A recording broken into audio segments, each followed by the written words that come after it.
let's have a serious conversation.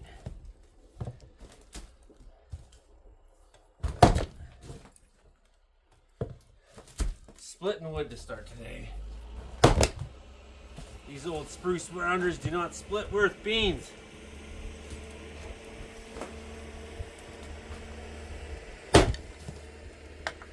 Almost. What I want to talk to you about today is learning skills. It's going to be really important that we learn skills now in the time that's coming to us. And I mean, specifically, skills of survival, skills of war, skills of organizing. It's because of these knots in here. Whew.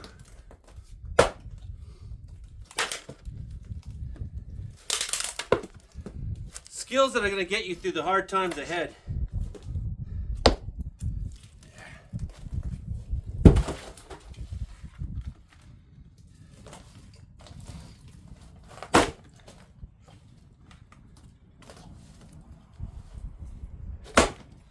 I'll tell you, personally, I intend to hurt the invader if they come here.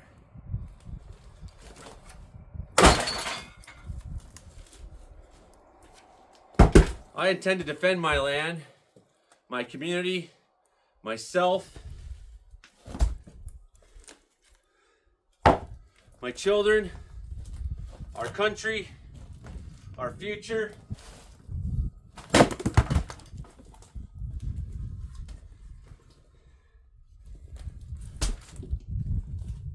Maybe that's not for you. Maybe you aren't going to be a fighter or can't be. Maybe no one will be and I'm the only one. I don't know.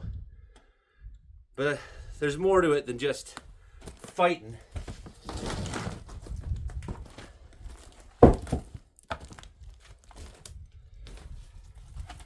Fighting's just one of the things we're going to have to be ready and willing to do here in Canada to keep our awesome way of life the way it is.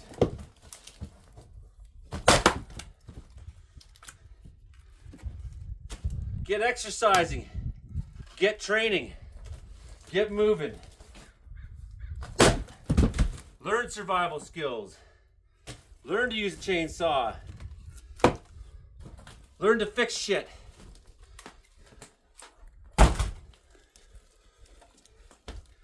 Learn to grow things if you need to. That's hard for me, I'm busy every summer. Learn to be what you need to be in a wartime. Learn to sacrifice if you must. Endure hardship if you must.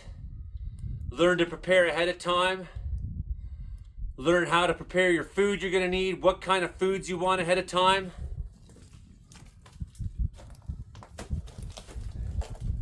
Some of these rounders are really not easy splits.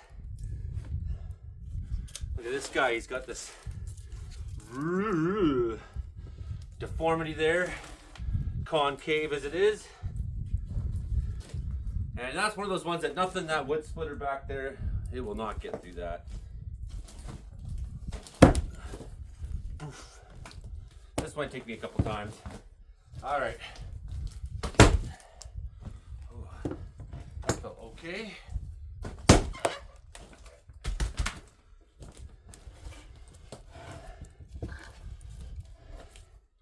You know, prepare ahead now. Get your cupboards full. Rice, lentils, things that don't go bad anytime soon. You're gonna need salt. If there's a long period of hardships coming, you're gonna need salt. Get salt in your stores. It does a lot of things. I'm not sure what it's gonna take to bash through this fucking thing.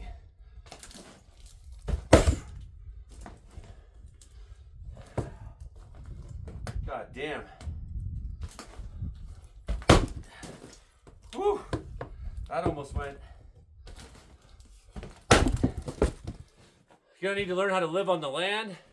And if you're in the cities, maybe that's not an option, but you can still grow things somehow in your place. Try to take some of the stress off yourself. You can still organize your community into defense. Plan ahead. Plan ahead. If we have to, oh my God, if we have to have a plan for fire season as a community here in Wells, we should have a plan for war as well. Should be ready for what could come next. And I think the more ready we are for it, and the more that we are seen ready, the less likely it's going to be that we have to be ready. Because strength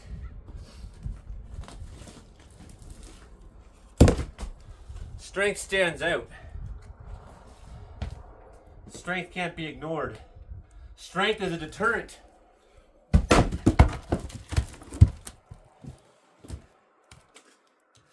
We are strong. Canada was built by strong people. It's built by First Nations people first, who are very strong and weather a lot. And then, of course, colonization happened. A lot of bad there. Some good because we're here now. Still, those were tough people, man. They had to endure cold winters out in the plains, hard work growing, hard work logging, hard work being prepared. Back then, you had to be prepared just as a matter of a way of life. You didn't really have a choice. Let's see if this works. Nope. Almost.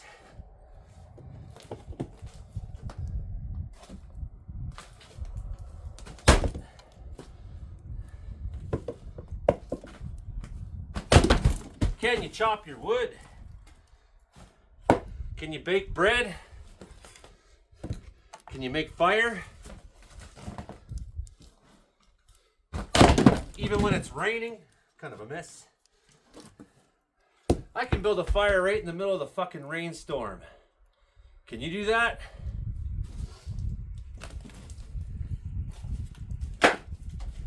How ready are you? Get serious, folks. Get mean. Talking about taking over our fucking country.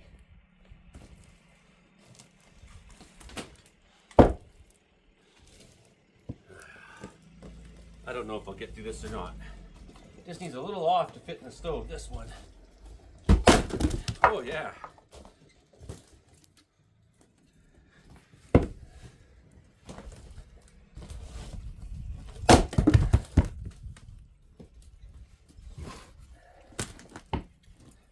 Spent all my life thinking about this and preparing for this and imagining what it's going to be like. Spent all my life understanding that you just can't take what we got for granted. We don't just have it because of luck or because God above gives it to us. We have it because we worked for it, we fought for it, we built it. And we got to keep it. How about this big bastard? Naughty. It's huge. I mean, this is seriously a piece of work. I gotta stop cutting such big spruce trees all the fucking time. Ay, ay, ay. Just a dull thud. Can you butcher an animal? Ever tried it? You ever shot an animal? I admit, I'm not really a hunter. Not that I haven't. Not that I have a problem with it. Just don't need it enough to go out and do it. You know, I I love the animals where they are enough. But get your PAL, get all your hunting certs, everything you need ahead of time now. Be ready, because you might need to live off the land some. Might find yourself able to take down a moose and feed a small army someday. Almost. Oh, these are stubborn ones.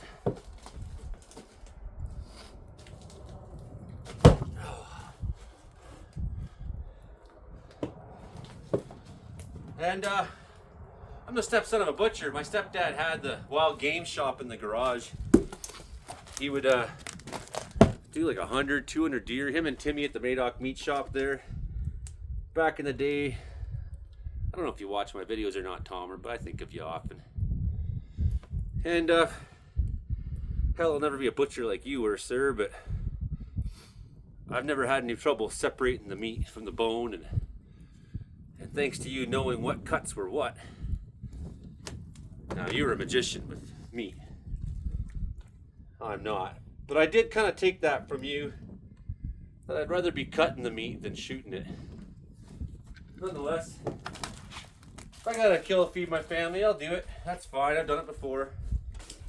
I don't have a moral problem with it. I think when I struggled with depression hard back in the day, I got rid of the guns, and it was a good idea at the time. But now I need to rethink my readiness in that way. Come on! Oh, it's gonna go now. Ah! Yeah. Get strong, get tough. Be ready, be prepared. Fucking Canadians have really been ass kickers out in the world when we've had to go out and fight, man. Every time. You know, they called us the shock troopers, and the Germans there, both wars. You're like, oh, it's the Canadians, you know, we don't want to fight them. It was always that way. We've run into, Farley Mowat's book says, we ran into stiff resistance from Canadian stormtroopers trained in mountain warfare. And they're guys from Belleville, Ontario, and guys from Tyendinaga, Mohawk territory. Not trained. Probably the first fucking mountain those guys ever seen in their lives. There in Italy. But they went and they pushed them back. Even through the Gothic line, all the way into northern Italy. Never stopped. Never stopped. That's still in us, the capability to be hard people, harder people than the Americans can be. Their sunny days and warm weather. Harder people than they can be with their endless fast food restaurants and endless cities. You know, there ain't much country left in a lot of America.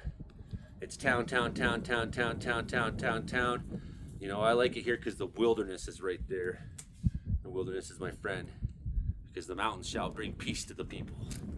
Anyways, I'm Joey Only, Caribou Weather Dude up here. Wells, British Columbia, 3,053 feet above sea level. Hit like, share, subscribe, tell a friend. Help me get to 10,000. I'd love that. Thanks, everybody. Thanks, Ann Sabatus, for the kick down. Appreciate you very much, my friend. I was actually wearing that coat to town yesterday. So I was like, what if I run into Ann? I'd want her to see how much I love the coat. You know? I don't think, it wasn't like, what if she saw me without it on? It was, no, I wanted to see how much I love the coat. Thanks for the coat, too. So, you're really good to me. A lot of people are. And that's how we get through this shit. It's together. And that's the attitude we're going to need to more and more bind to and come to understand that we have to be together as a people now. And we got to throw out all that American rhetoric and politics and talk and define ourselves by who we are as a multicultural country. This beautiful country of epic distance and size and scope and resources, you know. It belongs to all of us. Let's keep it that way. Okay, everybody. Time to go make my fire.